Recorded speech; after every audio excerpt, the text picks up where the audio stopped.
We have learned that Mary was likely a teenage girl, engaged or betrothed to be married, think 12, 13, 14, 15, 16 years of age, junior high or high school student. That Elizabeth was her relative. They were separated by some distance. Elizabeth had a husband named Zechariah who was a common priest, and he had a very simple, small ministry. They were a barren, elderly couple. The angel Gabriel showed up telling Zechariah that his wife would give birth to a son.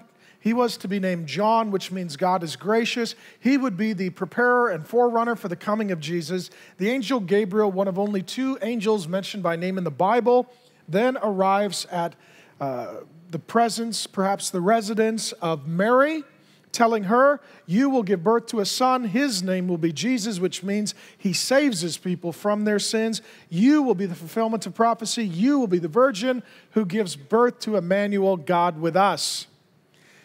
The angel Gabriel also tells Mary, oh, and by the way, your relative Elizabeth is pregnant as well.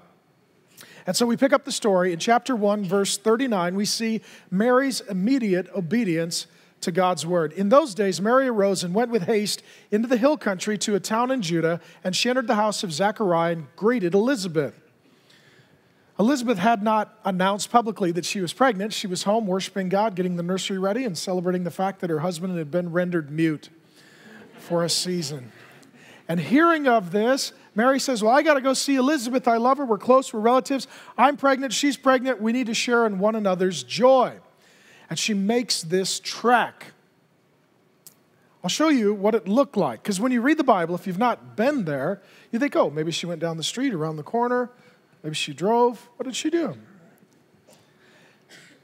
She walked upwards of 100 miles. The specific town is not stated, though the region is. So she walked about 100 miles, teenage girl, by herself, perhaps 100-degree heat, in danger. Here's what it looked like. I'll show it to you. We took some photographs this summer when we were there. Teenage girl, 100 miles, walking on her own to go see Elizabeth. That's the topography.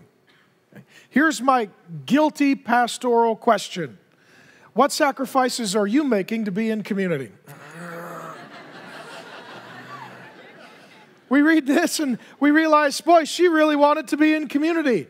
100-mile walk. Some of you have been coming for weeks, months, years. You've not gotten connected. Why? You say, well, it's very hard. It's very hard. I would have to find my keys. I would need to walk all the way to my car right there. And then I would need to open the door. I mean, the door itself is large. I'd have to open the door. I'd have to sit down in a very comfortable seat, perhaps even with a warmer. And Peter talks about, making sacrifices for the kingdom, so it would be like that.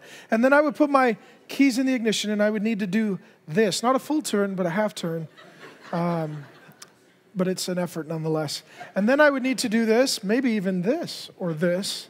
And I would need to do this and occasionally this. And then I would park. And then I would have to walk 10, 100 feet.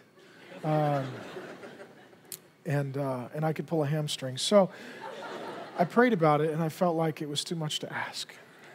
Mary walked 100 miles in 100-degree heat, pregnant teenage girl with no escort to go to community group. We'll see you this week.